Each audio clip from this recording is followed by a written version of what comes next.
Hello दगड़ियों। तो देखिए, हमने पिछली क्लास में पढ़ा था विद्युत फ्लक्स के बारे में। और विद्युत फ्लक्स में हमने देखा था कि जो फॉर्मूला होता है इसका वो होता है ई डॉट ए, या इसको लिख सकते हो आप ई ए कॉस थीटा। ठीक है, तो इसी टॉपिक पे बेस्ड हमारे पास ये उदाहरण दिया हुआ है एनसीईआरटी में।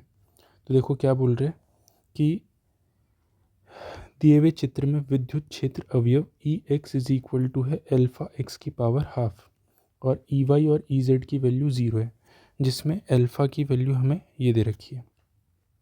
तो बोल रहे घन से गुजरने वाला फ्लक्स कितना होगा ये निकालना है, और दूसरा घन के भीतर आवेश को परिकलित करना है। देखो बी वाला पार्ट अभी हम नहीं करेंगे क्योंकि इसके लिए हमें पढ़नी पड़ेगी गॉस प्रमेय। ठीक है, वो हम नेक्स्ट क्लास में देखेंगे अपनी।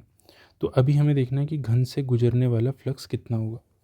तो पहली बात तो आप ये देखो कि इलेक्ट्रिक फील्ड केवल एक्स में दिया हुआ है, वाई और जेड में ज़ीरो है। इसका मतलब इलेक्ट्रिक फील्ड कुछ ये है, एक्स में, एक्स डायरेक्शन में अपने पास इलेक्ट्रिक फील्ड ये गिवन है।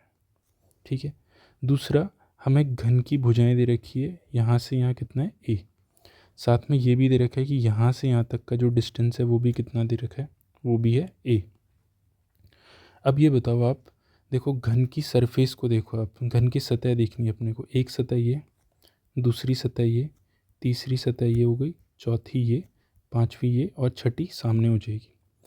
तो अगर आपको याद हो, हमने ये देखा था कि जिस डायरेक्शन में इलेक्ट्रिक फील्ड है उसी डायरेक्शन में अगर एरिया वेक्टर मिल जाए, तो अगर आप इस वाली सतह के लिए, फर्स्ट सतह के लिए देखोगे तो एरिया वेक्टर इधर बन के आ रहे हैं।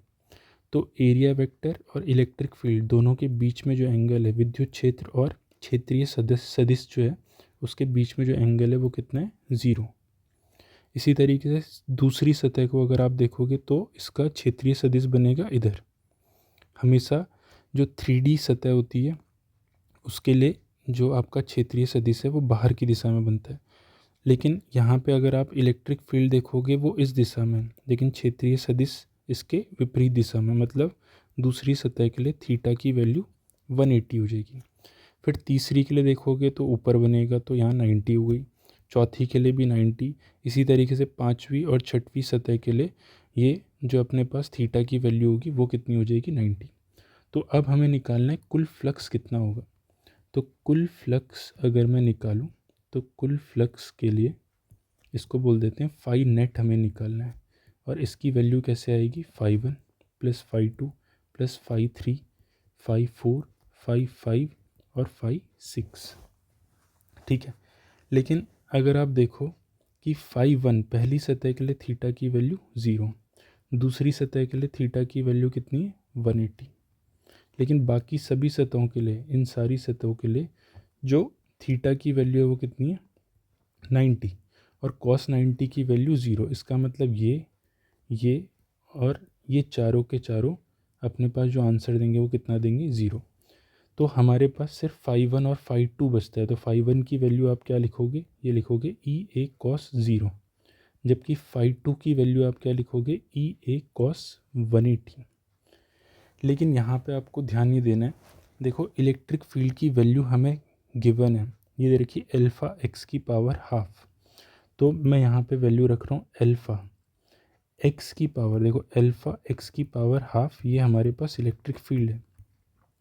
लेकिन आपको ये देखना है कि जो पहली सतह है, ये पहली सतह इस ओरिजिन से, केंद्र से अगर आप देखोगे तो वो कितना आगे है, तो ए और ए, यानी कि कितना आगे हो गई, 2a आगे। इसका मतलब यहाँ पे x की जगह पे क्या रखना पड़ेगा आपको, 2a, और इसकी पावर कितनी हो गई, हाफ, और cos 0 की वैल्यू कितनी हो जाती है, 1। लेकिन साथ में आपका क्षेत्रीय सदिश भी है। क्षेत्रीय सदिश का मतलब हो गया ये जो आपके पास पहली सतह है इसका आपको क्या निकालना है, एरिया। और इस सतह को अगर आप देखोगे तो ये वर्ग बनता हुआ दिख रहा है, इसका मतलब इसका एरिया कितना आ जाएगा, a²। अब बारी आती है दूसरी सतह की। तो दूसरी सतह में देखिए आप, पहली बात तो ई ए कॉस 180 है, इसका मतलब cos 180 की वैल्यू -1, तो यहाँ पे मैंने माइनस लगा दिया। लेकिन जब आप ई की वैल्यू रखोगे, ई की वैल्यू ये दे रखी है अल्फ़ा एक्स की पावर हाफ, लेकिन आपको देखना है कि दूसरी सतह कितना आगे इस केंद्र से, तो कितना आगे, ए आगे। इसका मतलब यहाँ पे इलेक्ट्रिक फील्ड की जगह पे आप लिखोगे अल्फ़ा ए की पावर हाफ, क्योंकि ए आगे उससे। और इसका अगर आप क्या निकालते हो, क्षेत्रीय सदिश जो है यहाँ पे इसका क्षेत्रफल निकालते हो तो क्या बनता हुआ दिख रहा है आपको, वर्ग, और वर्ग का क्षेत्रफल कितना होगा, ए स्क्वायर। तो अगर हम इस एक्सप्रेशन को सॉल्व करें तो देखते हैं क्या बन के आएगा। अल्फ़ा तो हमारे पास कॉमन है, यहाँ से अगर आप देखो तो ए की पावर हाफ, चलो इसको ऐसे लिख लेते हैं पहले, √2, क्या 2 की पावर हाफ मतलब √2, ए की पावर हाफ और ये आ गया +2, माइनस इधर अल्फ़ा ए की पावर हाफ +2। तो ए की पावर हाफ +2 को सॉल्व करोगे तो बन जाएगा ए की पावर 5/2, मतलब अल्फ़ा कॉमन है, ए की पावर 5/2 ये भी कॉमन आ गया, तो ब्रैकेट में बचता है √2 - 1। तो यहाँ पे आपको क्या करना है, अल्फ़ा की वैल्यू गिवन है 800, ए की वैल्यू हमें दे रखी है 0.1, और इसकी ये आ गई पावर 5/2, और इधर √2 की वैल्यू होती है 1.414 - 1। तो अगर आप इस वैल्यू को सॉल्व करते हो तो आपके पास किसका आंसर आ जाएगा, जो नेट फ्लक्स बन के आ रहा है वो आपके पास निकल के आ जाएगा। तो इस वैल्यू को आपको खुद से सॉल्व करना है और कमेंट बॉक्स में बताना है कि आंसर कितना आ रहा है। ठीक है, चलिए